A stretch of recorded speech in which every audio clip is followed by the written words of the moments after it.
وی هر سحر چې انسان را پاسي نو 2 ملائک د اسمان نه راکوزي نو هغه یو دا وی دغه دعا یې همیشه اللهم اعط منفقا خلفا یا الله که څوک ستا په دین خرچه کوي یا الله نو د هغې په بدله کې ولې ډېره زیاته ورکړي بل څه وی وی اللهم اعط ممسكا تلفا یا الله که څوک جمع کوي او ستا په دین کې نه لګوي نو یا الله د کمې چې جمع کړي دي دا ته هم ګډې وډې کټولې هر سحر ګوره ښه 2 ملایک راکوزېږي یو دغه دعا کې بل د خیرې کې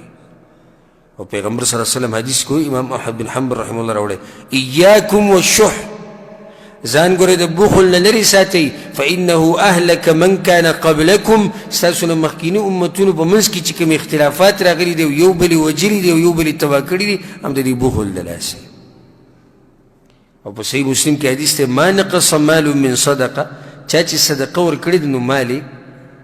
نه دی کم شوی چا چې صدقه ورکړې ده نو مال یې نه دی کم شوی بلکې مال یې ډېر شوی دی يمحو الله الربا ويربي الصدقات الله صدقات ډېرې برکت پکې اچوي او سود او حرام مال په دې کې برکت دی